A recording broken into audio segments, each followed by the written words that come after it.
क्योंकि जब less than equal to वाला टाइप होता है तो हमें एस स्लैक वेरिएबल को ऐड करना होता है, ठीक। So what we need to do, standard form में कन्वर्ट करने के 2x1 प्लस 3x2 है, इसमें जो हम लोगों को माइनस s1 करना है, ठीक। और सिमिलरली 5x1 प्लस 2x2 में माइनस s2 करा, ये तो आपका पहले वाले की तरह। बट क्योंकि अगर मान लीजिए सपोज करिए यहाँ पे मेरी x1 और x2 की वैल्यू 0 0 आती है, तो then in that case s1 की जो वैल्यू है that is going to be -8, ठीक है। अगर ये -8 हो जाती है तो क्या होगा, मैं किसी भी क्वांटिटी को नेगेटिव देने की कोशिश कर रहा हूँ, ठीक है, in the linear programming program which is not possible. So इसकी वजह से हम लोग क्या करते हैं, एक आर्टिफिशियल वेरिएबल को ऐड कर देते हैं a1, ठीक है। ये आर्टिफिशियल वेरिएबल बोलते हैं इसको, a1 और a2 जो मैंने ऐड करा है। तो इसमें क्या होगा, अगर a1 की वैल्यू 8, स्टार्टिंग में हम लोग a1 और a2 से स्टार्ट करेंगे अब, और इसकी वैल्यू 8 और 12 रखेंगे, और धीरे धीरे ओवरऑल a1 और a2 को टेबल से हटा देते हैं, ठीक है। अगर नहीं हटाए तो वो कंडीशन दूसरी होगी, तो मैं बताऊंगा उसमें क्या करना होता है। बट अभी के लिए हमें क्या करना है, जब इस तरह के ग्रेटर देन इक्वल टू वाले केस हो, इसमें नेगेटिव स्लैक वेरिएबल ऐड करेंगे, प्लस एक आर्टिफिशियल वेरिएबल भी ऐड करना होगा इसके में, ठीक है। ये बात क्लियर होगी। तो इसकी वजह से हमारा क्या इक्वेशन बनेगी, पहला constraint 2x1 plus 3x2 minus s1 तो लगेगा, प्लस एक आर्टिफिशियल वेरिएबल ऐड करा a1 इक्वल टू 8, ठीक। Second is 5x1 plus 2x2 minus s2 लगेगा यहाँ पे, और उसके साथ में एक आर्टिफिशियल वेरिएबल a2 ऐड कर दिया इक्वल टू 12, ठीक है। ये हमारी इक्वेशन बन गई। दूसरी एक चीज ये है कि हमारे पास क्योंकि मिनिमाइजेशन वाला केस है, और अभी तक हमने जो भी प्रॉब्लम सॉल्व करी है उसमें हम लोगों ने मैक्सिमाइजेशन वाले प्रॉब्लम को सॉल्व करा, ठीक। आप चाहे तो इसको मिनिमाइजेशन की प्रॉब्लम को इस तरह से रहने दें, लेकिन उसकी वजह से जो आगे का प्रोसीजर है उसमें कुछ ना कुछ जो है चेंजेस आएंगे, जो आपको क्या पता वहां पे आप मिस कर दें। इस वजह से एक तरीका ये सिंपल रहता है, इसको करने का एक सिंपल तरीका ये है कि आप क्या करिए, आप जो मिनिमाइजेशन वाले केस है उसको जो आप मैक्सिमाइजेशन वाले में कन्वर्ट कर लिए, ठीक है। उसको कैसे करेंगे, अब क्योंकि यहाँ पे जो है जो ये मिनिमाइजेशन है उसको -1 से अगर मैं मल्टीप्लाई कर दूंगा तो ये मैक्सिमाइजेशन वाला में कन्वर्ट हो जाएगा, ठीक है। इसके लिए सबसे पहले ये तो कंस्ट्रेंट जो हमने ऐड करे वो जो स्लैक वेरिएबल और आर्टिफिशियल वेरिएबल ऐड करे, उसको सबसे पहले नॉर्मली जो मिनिमाइजेशन केस है तो उसमें हमें दिखाना पड़ेगा। कैसे दिखाएंगे, ये 3x1 है प्लस 4x2 है, इसके साथ में प्लस 0s1 आएगा, ठीक है, प्लस 0s2 आएगा, ठीक। ये दोनों चीजें तो पहले भी आती थी, 3x1 plus 4x2 plus 0s1 और प्लस 0s2, ये अभी तक जो है प्रोसीजर पहले की तरह। इसके साथ में हम लोग को एक और चीज करनी है, इसके साथ में क्योंकि हमने आर्टिफिशियल वेरिएबल ऐड कर रखा है तो इसको भी यहाँ पे ऑब्जेक्टिव फंक्शन में दिखाना पड़ेगा, ठीक है। So what is going we are going to do, we are going to multiply it with m, ठीक है, ma1 प्लस ma2, ये एक्स्ट्रा आ रहा है ऑब्जेक्टिव फंक्शन के अंदर, ठीक है।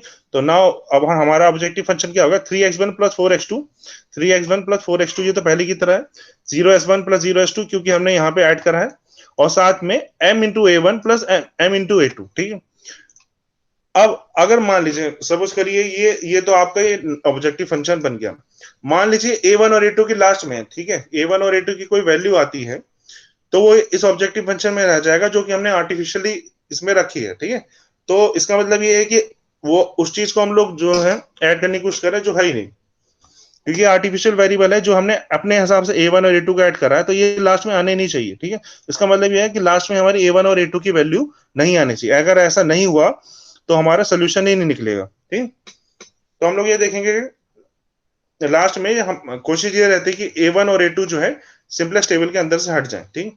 लेकिन क्योंकि हमें स्टार्टिंग में फिजिबिलिटी को बरकरार रखना है, यानी इसको a1 को पॉजिटिव रखना है और a2 को पॉजिटिव रखना है ताकि हम लोग प्रोसीजर स्टार्ट कर सके, that's why we have added a1 and a2, ठीक। ये बात खत्म। अब दूसरी एक बात ये आई कि जो m यहाँ पे ऐड करा है उसके बारे में मैं थोड़ा सा बता दूं। m इज वेरी, सबसे पहली बात ये हमेशा बहुत ही लार्ज नंबर होता है, आपको हमेशा दिमाग में ये चीज रखनी जरूरी है that m is a very large number, ठीक है। उसके साथ में वो एक पॉजिटिव नंबर है और साथ में वो टेंड्स टू इनफाइनाइट है। बात समझ में आ रही है? Hello, yes sir. ठीक ठीक। तो ये मिनिमाइजेशन वाला, इसमें m को ऐड कर, अब क्योंकि ये मिनिमाइजेशन ऑफ z था, ठीक है, इसको मैक्सिमाइजेशन में कन्वर्ट करने के लिए इसको मैं -1 से मल्टीप्लाई कर दूंगा, ठीक। सो मेरा जो नया ऑब्जेक्टिव फंक्शन बना that is z star which is minus of z, इसका माइनस होगा which is -3x1 -4x2 -0s1 -0s2 -a1 and -a2, ठीक है। This is my new objective function. तो ऑब्जेक्टिव फंक्शन मेरे पास ये है, ठीक, ये वाला -a1 -a2 वाला, और साथ में कंस्ट्रेंट ये है। इसके साथ में मुझे अब सिंपलेक्स टेबल बनानी है, ठीक। So this is my simplex table. इसमें क्या होगा, पहले की तरह ही हमें क्या करना है, basic B C B X B X one X sir two. नहीं दिख रहा टेबल, टेबल नहीं दिख रहा? वही पुराना पीपीटी दिख रही है जिसमें क्वेश्चन है। एक मिनट रुको।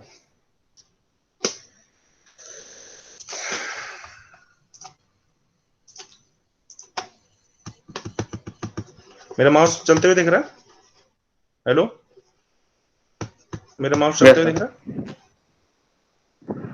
Yes sir. है? ठीक, ठीक। तो ये जो ये अब ये जो है क्वेश्चन है, ये माइनस माइनस इस ये ऑब्जेक्टिव फंक्शन हो गया मेरा नया, और साथ में ये क्या हो गया, मेरे कॉन्स्टेंट्स हो गए, ठीक है। अब इनके बेसिस पे मुझे क्या करना है, एक सिंपलेक्स टेबल बनाई है जैसे मैंने पहले बनाई थी, और फिर सोल्यूशन निकालने की कोशिश करनी है, ठीक। लेकिन मेरा लास्ट में ऑब्जेक्टिव फंक्शन जो है ये बचा है, ठीक है, क्योंकि मैंने इसको कन्वर्ट करा है, तो मैं सोल्यूशन इसके हिसाब से निकालूंगा। बट जो उसका आंसर आएगा, यानी x1 x2 की कुछ वैल्यू आएगी, x1 x2 s1 s2 की कुछ वैल्यू आएगी, जो भी वैल्यू आएगी, that I am going to put in this this पहले वाले में, ठीक है। जो सोल्यूशन मेरा आएगा वो मिनिमाइजेशन का है। ये खाली मैंने इसलिए कन्वर्ट करा ताकि जो है मैं अपने मिनिमाइजेशन को केस को मैक्सिमाइजेशन वाले केस में कन्वर्ट करूं, ताकि मेरे प्रोसीजर में कोई दिक्कत ना आए, ठीक है। जैसा मैंने रटा हुआ है वो मुझे वैसा रहे, नहीं तो काफी सारे चेंजेस आ जाते हैं, इसकी वजह से आपको बार बार चीजों को चेंज करना पड़ेगा, ठीक है। उससे बचने के लिए हम लोगों ने ऐसा करा। दिख रहा है ना मेरा स्क्रीन? हेलो, यस सर, ठीक। क्वेश्चन दिख रहा है। तो ये सर यस सर दिख रहा है। क्वेश्चन है, टेबल दिख रही है? नहीं नहीं, टेबल अभी नहीं दिख रहा। No sir. ठीक।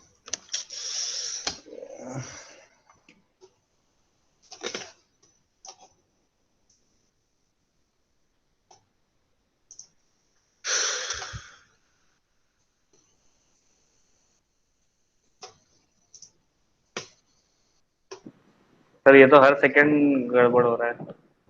पता नहीं क्या हो गया, पिछले साल भी पढ़ाया था, तब दिक्कत नहीं, पिछले स्कैम में भी पढ़ाया था तब दिक्कत नहीं थी, इस बार से कुछ दिक्कत हो रही है।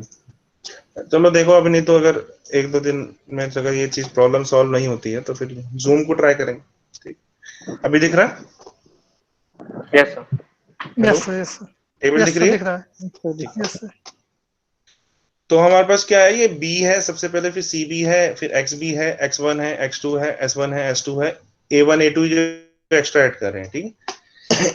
पहले की तरह ही हमारे पास bcb है जो पहले था, उसके बाद में xb है जो हम लिखते थे x1 x2 वो लिखते थे, s1 लिखा है, s2 लिखा है, इसके साथ में क्योंकि ऑब्जेक्टिव फंक्शन में a1 a2 आया है, so we have to write a1 a2 also, ठीक। और उनके ऊपर सीजे जो उसके ऊपर जो लिखते हैं, उसके जो ऑब्जेक्टिव फंक्शन के जो वेरिएबल्स हैं, दोज आर -3 -4 0 0 -m। ये क्यों लिखा, समझ में आ गया ऊपर का? सीजे को कैसे लिखा, और ये हमने क्यों लिखा ये ऊपर का, समझ में आ गया? हेलो, यस सर, वो ऑब्जेक्टिव फंक्शन का कोफिशिएंट है ना, तो उसको हाँ, समझ गए। बात है कि ना मैं बोल रहा हूँ, गायब ना हो जाओ ना पीछे, मुझे खाली पीपीटी दिख रही है, तो बीच बीच में प्रवचन के बीच में पूछो तो बता देना कि हाँ ठीक है चल रहा है। तो इसके बाद ये जो बी है उसके नीचे में देखिए, पहले हम लोग क्या करते थे, S1 और S2 रखते थे, ठीक है, क्योंकि अगर मैं S1 और S2 रख दूंगा तो those are going to be negative. So हम लोग सबसे पहले क्या करेंगे, इसमें A1 और A2 से स्टार्ट करते हैं, ठीक है। जो ये वाले कंस्ट्रेंट्स होते हैं उसमें हम लोग A1 और A2 से स्टार्ट करते हैं एज कम्पेयर टू S1 और S2, ठीक। तो यहाँ पे A1 A2 से स्टार्ट करा। अब इसका जो कोफिशिएंट है in the objective function is -m, और इसका भी -m, और right hand side values are 8 and 12, that's why I have written 8 and 12, ठीक। इसके अलावा यहाँ पे कोफिशिएंट्स हैं जैसे पहले हमने करा था, वही 2 3 -1 ये वाला, ठीक है।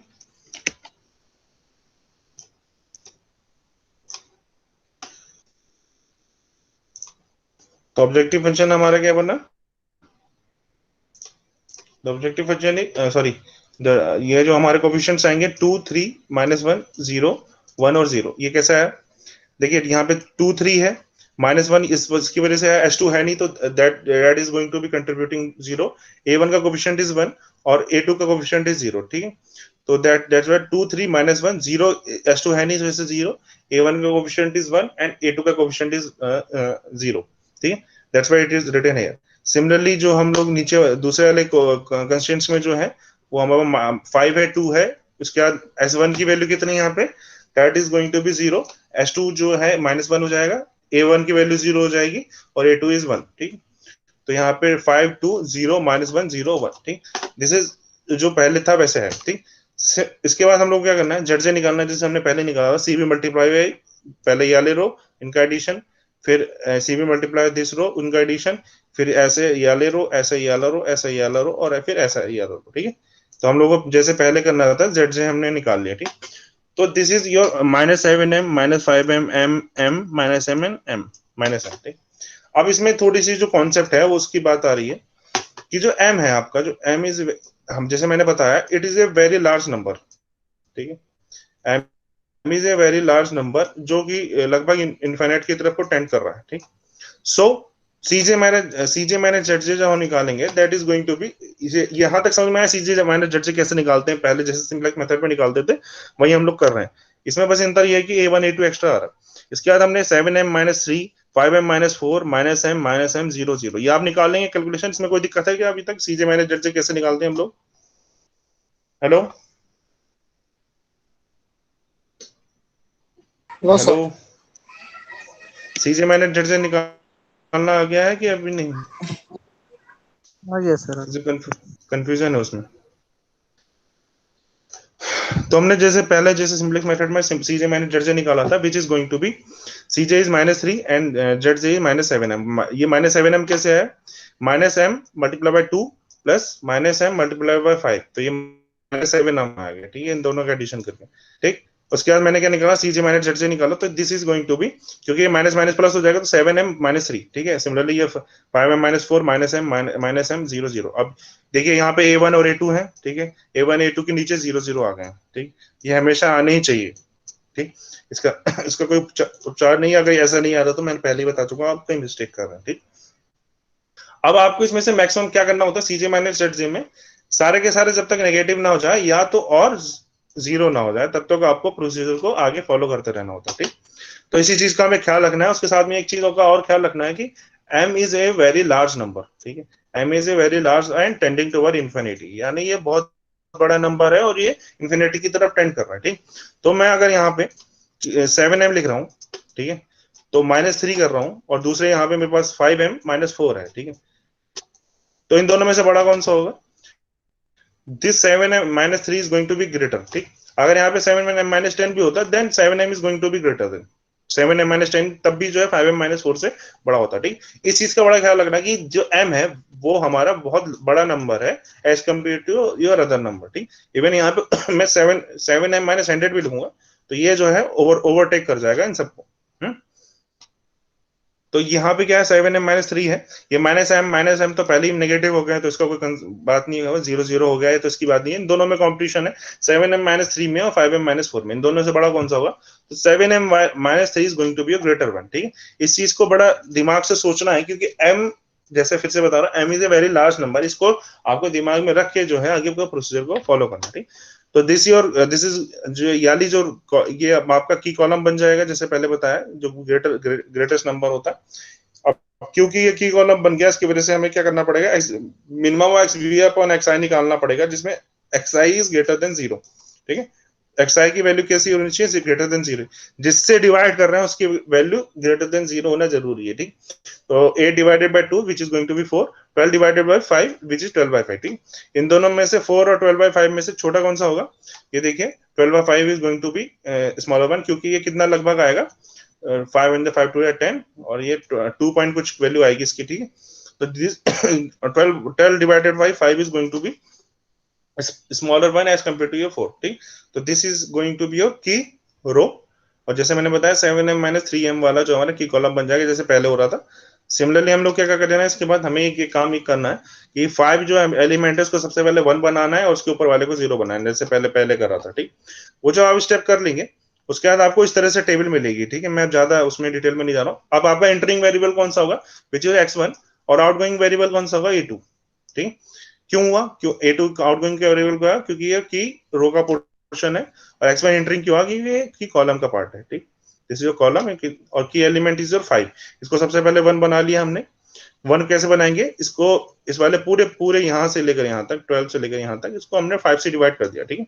तो 12/5 हो जाएगा, यहाँ पे 1 हो जाएगा, 2/5 हो जाएगा, 0/5 हो जाएगा, which is going to be 0, -1/5 0 and 1, ठीक है, which is your 12, ये जो है आपका इस तरह से बन गया, ठीक। उसके बाद क्या है, उसके जस्ट ऊपर वाले को मेरे को 0 बनाना है, तो ये जो बन के आया इसको मल्टीप्लाई कर दूं अगर मैं 2 से और माइनस कर दूं पहले वाले में से, सो इसके जो ऊपर वाला है that is going to be 0, ठीक, जैसे हमने पहले भी करा था। तो इस तरह से प्रोसीजर ये है आपका आ जाएगा एक्स बी वाला 16/5।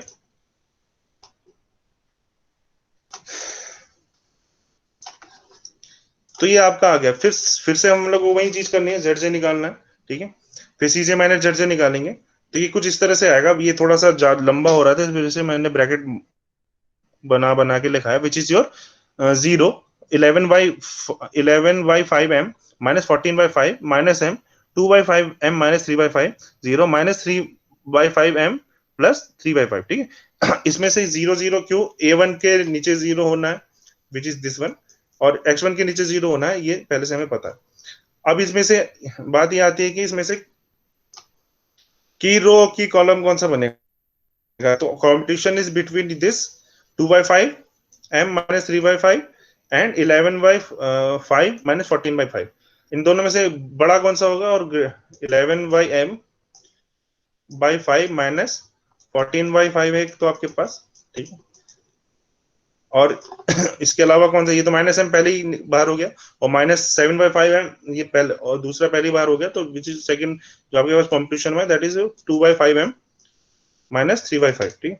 इन दोनों में से बड़ा कौन सा होगा आपके हिसाब से? 11/5 वाला सर। 11/5 वाला बड़ा होगा, ठीक। क्यों, ठीक। तो दिस ये जो है सेकंड वाला जो पोर्शन है, that is going to be your key, क्या बन जाएगा आपका की कॉलम, और ये जो है की कॉलम बन जाएगा जैसे हम लोग करते हैं XB/XI, वही निकालेंगे हम लोग फिर से, और फिर यह जो है हमारा की रो बन जाएगा जैसे हम लोग पहले करें, और इसको 1 बनाना पड़ेगा, वैसे सेम प्रोसीजर, ठीक। लास्ट में हमारे पास जैसे बताया यहाँ पे क्या, जो A2 को रिप्लेस करके कौन सा आएगा, फिर X2 आ जाएगा, ठीक है। क्यों, क्योंकि ये जो 11/5 वो सेकंड वाले का A2 का नीचे आया है, ठीक है, थोड़ा स्लाइड हो गया है, तो ये X2 यहाँ पे आ गया, X1 यहाँ पे आ गया। तो दिस इज फिर से हम लोग वही प्रोसीजर अपनाएंगे, जेड से निकालेंगे, ठीक है। सीजे माइनस जेड से निकाला आपने। अब यहाँ पे देखिए जो सीजे माइनस जेड से है, विच इज योर 0 0, क्योंकि X1 और X2 के नीचे 0 0 आना ही है, ठीक है। X1 और X2 के नीचे 0 0 आना है, क्योंकि यहाँ पे ये X1 और X2 किस में है, बेस में है, ठीक है। दैट्स वाई, वो तो पहले से ही पता है, अगर नहीं आ रहा तो आपने मिस्टेक करी, ठीक। इसके अलावा क्या क्या आ रहा है, -14/11 which is negative, -1/11 which is also negative, and -m +14/11, ठीक है। जैसा मैंने बताया कि क्योंकि m is a very large number, तो -m जो है which is going to dominate as compare to your 14/11, so we are going to get this is a negative term, ठीक। Similarly -1 + 1/11 which is also going to be negative term, क्योंकि हमें ये पता है कि m जो है बहुत बड़ा नंबर है, ठीक। सो इससे हमें ये पता चल गया कि ये 0 है, ये 0 है, नेगेटिव है, ये नेगेटिव, ये भी नेगेटिव आएगा, ये भी नेगेटिव है। इसमें कोई कंफ्यूजन है क्या, ऐसा क्यों कर दिया मैंने, क्यों बोल रहा हूँ मैंने नेगेटिव आ गया करके? हेलो, नो सर, कोई कंफ्यूजन नहीं। अच्छा, तो क्योंकि ये सारे नेगेटिव और 0 आ चुके हैं, तो हमें सोल्यूशन मिल गया। X1 is going to be 20/11, X2 is going to be 16/11। अब ये जो X1 और X2 की वैल्यू है मैं किसमें रखूंगा, मैं ऑब्जेक्टिव फंक्शन में रखूंगा। ऑब्जेक्टिव फंक्शन कौन सा, ये वाला नहीं हमने बनाया है, पहले जो ये था, ठीक है, मिनिमाइजेशन ऑफ z, ठीक, क्योंकि मुझे मिनिमाइजेशन का आंसर निकालना है, 3x1 + 4x2 + 0x1 + 0x2 + m1 + m2। अब इसमें ये एक चीज देखिए, अगर मैं x1 x2 की वैल्यू मेरे पास आई है, ठीक है, मैं इसको यहाँ पे रखूंगा, जो मुझे आंसर दे देगा 124/11, आप रख के देख लीजिएगा, ठीक, कोई दिक्कत नहीं। अगर यहाँ पे S1 की कोई वैल्यू आती, यानी S1 बेस में बसता, तो ऑब्जेक्टिव फंक्शन में कोई इफेक्ट आता क्या, कोई इफेक्ट नहीं आता, क्योंकि यहाँ पे पहले ही मेरे पास 0x1 + 0x2 है। लेकिन अगर यहाँ पे कोई आर्टिफिशियल वेरिएबल बच जाए, A1 और A2, A1 सपोज करिए, X1 की जगह मेरे पास A1 बच गया, सपोज करिए, ठीक है, सो लास्ट में सारी चीजें मेरी टर्मिनेशन कंडीशन भी सेटिस्फाई हो रही है, सीजे माइनस जेडजे नेगेटिव आ रहे हैं सारे या जीरो आ रहे हैं। A1 यहाँ पे बेस में बच रहा है, तो ये क्या दिखा रहा है कि यहाँ पे इसकी वैल्यू 20/11 है, ठीक है, और 20/11 यहाँ पे किसकी वैल्यू है, हमारी A1 की वैल्यू है। और यहाँ पे अगर मैं 20/11 यहाँ पे रखूंगा तो ये क्योंकि m is going to be a very large number, तो ये पूरा का पूरा जो आंसर है it is going to be wrong, ठीक है। मेरे को वैसे मिनिमाइजेशन करना है, मैं कोशिश क्या करूंगा, मैं ये कोशिश करना है लास्ट में मेरा A1 A2 ना है ताकि ये वाले टर्म्स जीरो हो जाए, ठीक है, क्योंकि ये S1 S2 तो कोई इफेक्ट डालने नहीं है वैसे भी, कुछ भी वैल्यू है, क्योंकि वो उनके आगे कोफिशिएंट में जीरो है। लेकिन अगर A1 और A2 अगर यहाँ बच गए तो ये जो है पूरे के पूरे जो ऑब्जेक्टिव फंक्शन उसको डोमिनेट कर जाएंगे, ठीक है। इसका मतलब कुछ भी आंसर यहाँ पे कुछ कितना भी x1 और x2 कोई भी वैल्यू आ जाए, उसके करस्पॉन्डिंग जो आपका आंसर है that is going to be decided by this A1, ठीक। तो इस वजह से अगर इस तरह की कोई कंडीशन बनती है तो उस टाइम हम बोलते हैं कि ये सोल्यूशन ही नहीं मिलेगा हमें, ठीक। यानी अगर आर्टिफिशियल वेरिएबल जो है हमारा लास्ट में बेस में बच रहा है और आपके पास जो सीजे माइनस टर्मिनेशन कंडीशन सेटिस्फाई हो चुकी है, ठीक है, सो हम लोग क्या बोलेंगे कि ऐसा आंसर मिलना ही नहीं चाहिए, आर्टिफिशियल वेरिएबल यहाँ पे लास्ट में बचना नहीं चाहिए, ठीक है, ये आपको ख्याल करना है। अगर आपने यहाँ पे कुछ बच रहा है तो इसका मतलब हमें सोल्यूशन नहीं मिलने वाला है उसका, ठीक है। इनफिजिबल सोल्यूशन वाली कंडीशन के केस हो जाएगा। सो ये बात समझ में हमने क्या क्या डिफरेंसेस करे, सारा प्रोसीजर सेम है। फिर से बता दे रहा हूँ छोटा समरी में कि बिग एम मेथड को हमने करा कैसे, ठीक है। बिग एम मेथड में जैसे हम सिंपलेक्स मेथड करते हैं वैसे ही होता है। जो मिनिमम अगर वो ऑब्जेक्टिव फंक्शन मिनिमाइजेशन वाला है तो उसको हमें मैक्सिमाइजेशन में कन्वर्ट करना पड़ेगा। उससे पहले क्या करना पड़ेगा, हमें स्लैक वेरिएबल सेट करना है,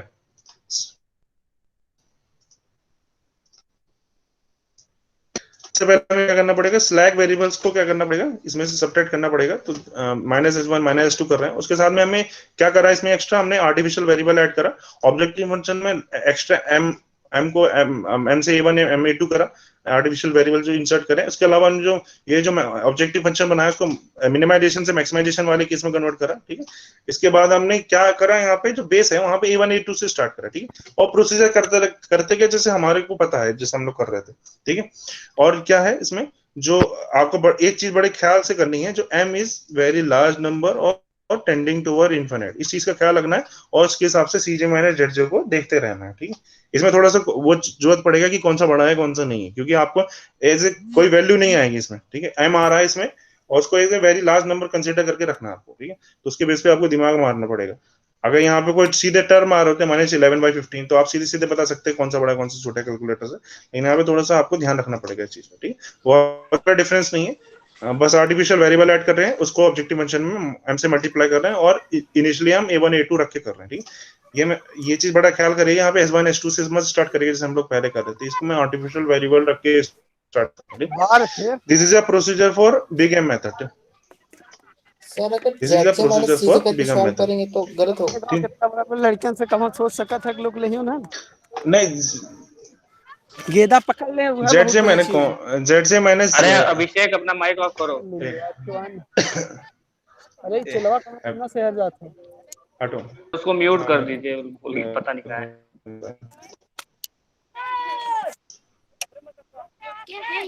हम क्लास कर रहे हैं, क्लास वो भी तो नहीं रहा है इसका म्यूट। तो क्या बोल रहे थे बट क्या पूछ रहे थे, हेलो सर अगर जेड माइनस सीजे करेंगे तो फिर वो कोई पूछ रहा था कुछ पॉजिटिव की जगह नेगेटिव लेना पड़ेगा जेड, हाँ वो पॉजिटिव की जगह नेगेटिव लेना पड़ेगा, ठीक है। अगर मान लीजिए इसको मैं मिनिमाइजेशन वाला केस ही रखता यहाँ पे ऑब्जेक्टिव फंक्शन को, यस सर, हाँ वो तो करना ही पड़ेगा। मतलब देखो ऐसा है ना, नहीं जेड जे माइनस सीजे करते हैं तो सिंपल सिर्फ उसमें बदलाव नहीं आएगा, फिर प्रोसीजर में आपको इसमें भी ख्याल करना पड़ेगा राइट हैंड साइड वाले में, ठीक है। मतलब ये जो काफी सारे चेंजेस, मतलब एक तो सीजे माइनस जेड जे में चेंज आएगा ऑफ कोर्स, ठीक है। जहां पे हम लोग पॉजिटिव को देख रहे थे अब नेगेटिव को देखना पड़ेगा, ठीक। इसके साथ में कुछ बदलाव यहाँ पे भी आते हैं। इस वजह से मैं कह रहा हूँ कि इसको क्या पता कई बार आप कंफ्यूज हो जाए ना, इस वजह से कह रहा हूँ कि बस सिंपल सा तरीका किसी भी प्रॉब्लम का मिनिमाइजेशन मैक्सिमाइजेशन में कन्वर्ट कर दीजिए, ठीक है। ये अभी नहीं, हम लोग ड्यूअलिटी पढ़ेंगे उसमें भी ऐसा ही है, ऐसा नहीं कि ऐसा कोई कंपलसरी है, ठीक है। आप कई बुक्स देखेंगे जिसमें ऐसा नहीं करा है, ठीक। जीवन में जो मतलब कुछ लोकल बुक्स हैं या फिर कोई अच्छी बुक्स भी हैं इवन, उसमें भी ऐसा करा कि मिनिमाइजेशन को रख के सॉल्व करा, ठीक है। उसमें क्या हो रहा है, c j minus z j is going to be negative, और लार्जेस्ट नेगेटिव नंबर को देख रहा है, ऐसा कर सकते हैं। या जेड जे माइनस सीजे कर दें, किसी किसी बुक में ऐसा भी होता है कि जेड जे माइनस सीजे करते हैं, उसमें पहले से ही नेगेटिव को देखते हैं हम, लेकिन नॉर्मल में तो उसमें नॉर्मल उसमें भी नेगेटिव में देते हैं, तो ऐसा कुछ नहीं। थोड़ा सा मतलब आपको बस इस चीज का ख्याल करना पड़ेगा। तो वही मैं सर इसलिए लेकिन इसमें जो क्वेश्चन कन्वर्ट किए हम लोग, तो वो माइनस हो गया, तो फिर जो मैक्सिमम वैल्यू तो माइनस में आ रही है, और जब मिनिमम में निकाल रहे हैं तो वो पॉजिटिव आ रही है। मैक्सिमम वैल्यू किसमें आ रही है, नेगेटिव। तो मैक्सिमाइजेशन का केस ही नहीं है ना, हमें तो सोल्यूशन पे ध्यान देना है, ठीक है। हमने अपने लिए उसको कन्वर्ट करा है मैक्सिमाइजेशन प्रॉब्लम में, बस समझ रही है। हमने अपने लिए कन्वर्ट करना है, जो सोल्यूशन आएगा that is going to be put here only, ठीक है। जो मिनिमाइजेशन वाला है उसी में करना, वही मैं बार बार क्या मतलब इस पे आपको आंसर जो आएगा ना एक्सप्लेनेशन वैल्यू इसमें नहीं रखनी है, आपको यहाँ पे रखनी है मिनिमाइजेशन ऑफ जेड वाले में, ठीक है। और कोई क्वेश्चन? No sir. चलो ठीक। तो हमारे पास जो दो चीजें, एक तो इसको हम लोग ये बिग एम मेथड से सॉल्व करा, ठीक है। इसको मेथड ऑफ पेनल्टी भी कहते हैं। इसके अलावा हमारे पास एक और मेथड है which is called your to phase method, ठीक है, जो कि लगभग इसी की तरह है, थोड़ा सा डिफरेंट है। थोड़ा सा ध्यान से देखिएगा तो मतलब बिल्कुल बहुत तेजी से समझ में आ जाएगा, नहीं तो मतलब ज्यादा डिफरेंस नहीं है इन दोनों मेथड में, ठीक। सेम प्रॉब्लम है जैसे हमने पहले सॉल्व करा था, वैसे इसको उसी उसी प्रॉब्लम को मैं जो है अब किससे सॉल्व करने की कोशिश करा, टू फेज मेथड। तो जो वाली प्रॉब्लम जो हमने पहले सॉल्व करी उसी को हम लोग अब टू फेज मेथड से सॉल्व करने की कोशिश करेंगे, ठीक है। तो हमारे पास जो प्रॉब्लम थी which is your 3x1 plus 4x2, 2x1 plus 3x2 is greater then 8, 5x1 plus 2x2 is greater then 12। इसको जैसे हम लोग पहले करते हैं, क्योंकि ग्रेटर देन वाला है तो हम लोगों को सबसे पहले क्या करना पड़ेगा, इसको स्टैंडर्ड फॉर्म में कन्वर्ट करना पड़ेगा। तो स्टैंडर्ड फॉर्म करने क्योंकि ग्रेटर देन इक्वल टू वाला है तो उसमें माइनस करना पड़ेगा, माइनस इससे ऐड करना पड़ेगा, यानी सरप्लस वेरिएबल को सेपरेट करना पड़ेगा, which is 2x1 plus 3x2 minus s1, ठीक है। जैसे हमने पहले, क्योंकि हम इनिशियली हमें इसमें आर्टिफिशियल वेरिएबल ऐड करना पड़ेगा जैसे हमने पहले करा था, तो विच इज योर a1 को ऐड करा, ठीक है। तो this is how the constraint are going to convert into standard form. जैसे हमने जस्ट जैसा पहले वाले करा था वैसे ही करा यहाँ पे, 2x1 plus 3x2 minus s1 करा, यहाँ पे माइनस s1 करा, उसके साथ में एक आर्टिफिशियल वेरिएबल और ऐड कर दिया a1 करके, ठीक। तो this is how we are going to get the constraint converted, ठीक। अब इसके बाद जो है नेक्स्ट, उसमें थोड़ा सा ध्यान दीजिएगा नहीं तो आप मिस कर देंगे, ठीक। इसमें जो मैं बताने जा रहा हूँ उसको थोड़ा सा ध्यान से सुनिएगा। अब मुझे क्या करना है, अब इस ऑब्जेक्टिव फंक्शन को स्टैंडर्ड फॉर्म में कन्वर्ट करना है for the two phase method. तो इसमें क्या है, 3x1 प्लस 4x2, 0s1 करा, 0s2 करा, और इसमें हम लोग पहले वाले के में क्या कर रहे थे, यहाँ पे एक कैपिटल एम मल्टीप्लाई कर रहे थे, इसमें जो है कैपिटल एम बिग एम का कोई यूज नहीं है। इसको हम लोग क्या बोलते हैं, टू फेज मेथड बोलते हैं। इसमें हम लोग दो स्टेप में जो है आपकी प्रॉब्लम को सॉल्व करते हैं, ठीक। जो हमारी प्रॉब्लम है उसको हम लोग उसको दो स्टेप में सॉल्व करते हैं। In this case what we are going to do, हम लोग जो है इसमें m से मल्टीप्लाई ना करके यहाँ पे सीधे सीधे a1 और a2 रखते हैं, ठीक है। तो यहाँ पे हमने क्या करा, ऑब्जेक्टिव फंक्शन को 3x1 plus 4x2, 0s1 add करा था, 0s2 ऐड करा था, प्लस a1 a2 करा, यहाँ पे m से मल्टीप्लाई नहीं करा, ठीक है।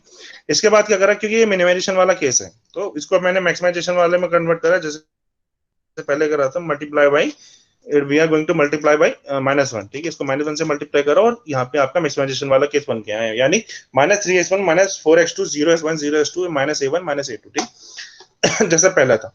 अब जब हमारे सोल्यूशन आएगा, पहले से बता दे रहा हूँ, जो हमारा सोल्यूशन आएगा उसको किस में रखेंगे, हम लोग इस वाले ऑब्जेक्टिव फंक्शन में रखेंगे, ठीक है, जैसे हमने पहले करा था।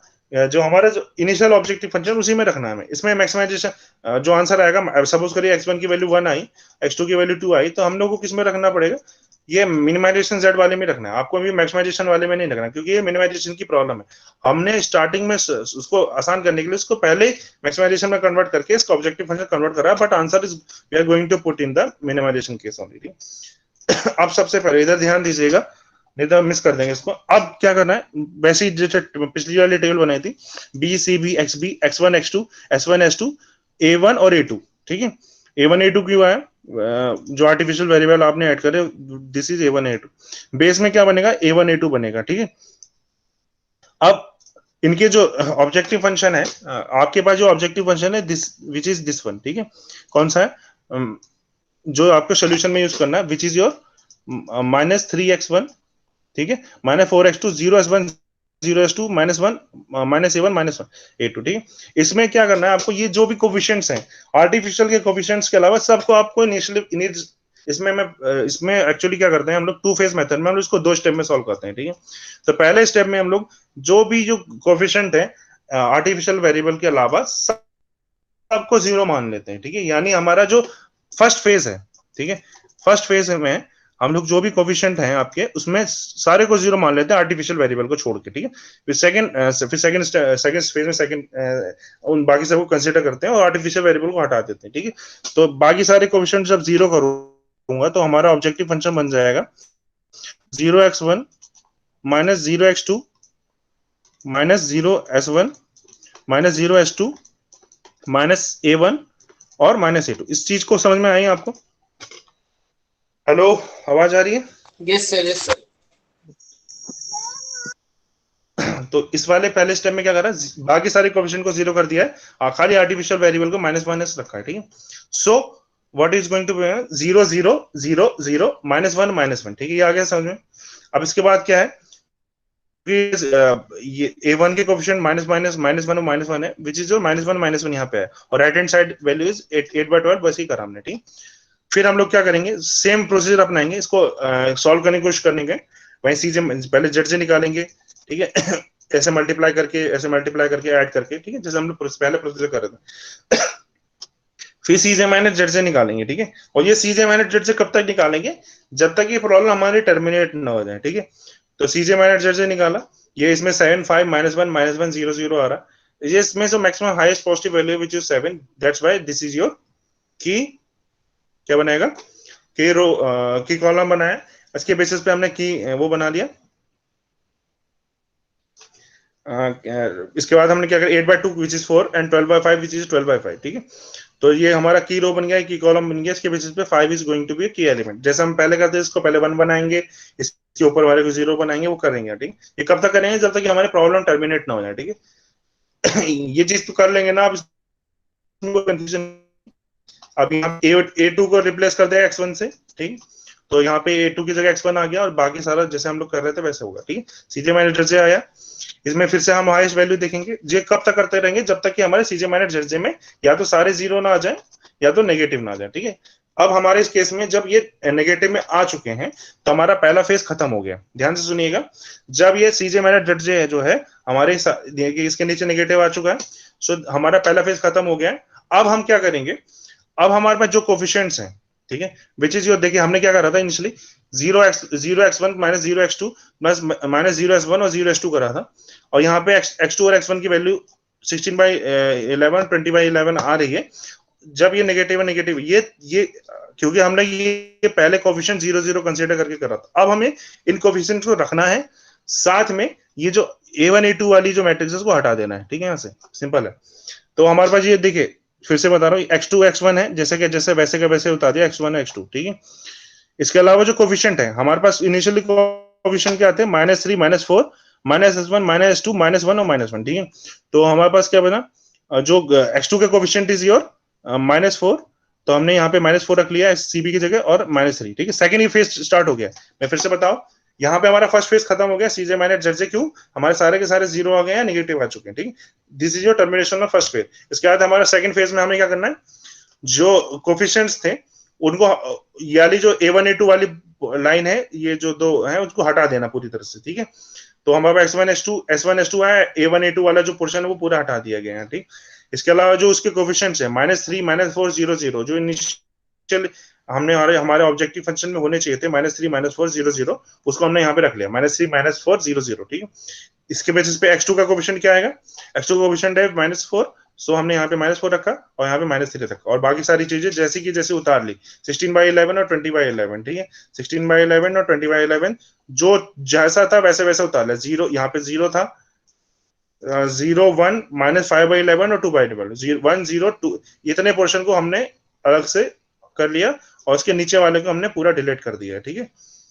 सेकंड वाले फेज में। तो ये आया 0 1 -5/11 और 2/11 1 0 2/11। फिर आप फिर से आगे इसको फिर CJ माइनस ZJ निकालेंगे इसमें, और तब तक करते रहेंगे जब तक कि सारे जीरो या नेगेटिव ना जाए। इस वाले केस में हमारे पहले स्टेप में CJ माइनस ZJ या तो जीरो मिल गया है या तो नेगेटिव मिल गया। सो जो भी आंसर है x1 की वैल्यू 16/11 और x1 की वैल्यू 20/11, x2 की वैल्यू 16/11, जो हमारा आंसर है। z की वैल्यू कैसे पता चलेगी? z की वैल्यू हमें पता चलेगी इसमें x1 की मिनिमाइजेशन ऑफ z में रखने के बाद। ठीक है, देखिए थोड़ा सा कंफ्यूजिंग है, फिर से बता दे रहा हूँ।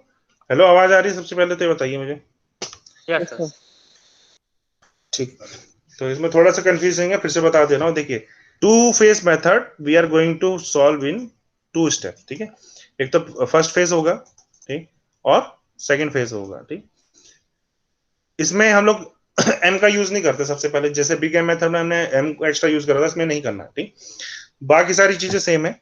हमें नेगेटिव स्लैग वेरिएबल को सेपरेट करा, यहाँ पे S1 S2 को सेपरेट करा, उसके अलावा आर्टिफिशियल वेरिएबल लगाया। ऑब्जेक्टिव फंक्शन में हम लोग को A1 A2 रखना है, सिंपल सिंपल। ठीक है, यहाँ पे स्मॉल A1 और A2 आएगा। ठीक, यहाँ पे हमें ऑब्जेक्टिव फंक्शन में सीधे सीधे रखना है A1 A2, उसके आगे m नहीं मल्टीप्लाई करना है जैसे हमने पहले करा था।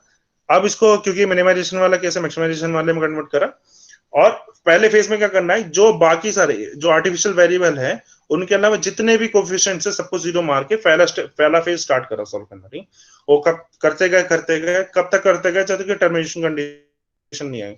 जब टर्मिनेशन कंडीशन आ जाएंगी तो वो हमेशा A1 और A2 के नीचे आएगी। तो इस वाले को हमने डिलीट कर दिया और जैसी की जैसी टेबल थी वैसे का वैसा उतार लिया, और उसके साथ में क्या करा, उसके साथ में एक काम ये करा कि जो कोफिशिएंट्स थे, जो इनिशियल कोफिशिएंट थे -3 -4 0 0, उनको हमने यहाँ पे कंसीडर करते हैं। यहाँ पे -3 -4 आ गया, क्योंकि x2 का कोफिशिएंट मैंने -4 था, यहाँ पे -4 आ गया, -3 आ गया। ठीक है, बस इतना सा करा, और इतना पोर्शन को मैंने रखा है, और A1 A2 वाले पोर्शन को यहाँ से नीचे से डिलीट कर दिया। ठीक है, तो जो टेबल बचेगी उसको फिर आगे स्टार्ट करेंगे सॉल्व करना, और कब तक करते रहेंगे जब तक कि CJ माइनस ZJ या तो जीरो ना आ जाए तो नेगेटिव ना आ जाए। ठीक, उसके बाद जब ऐसी कंडीशन हो जाएगी तो हमारा सोल्यूशन मिल जाएगा, जो कि हमें पहले स्टेप में मिल गया। कई बार क्या होगा कि आपको ये आगे भी प्रोसीजर को सॉल्व करना पड़ेगा। ठीक, बस में इस प्रॉब्लम में कोई कंफ्यूजन है कि कैसे सॉल्व करा हमने? Hello, no sir.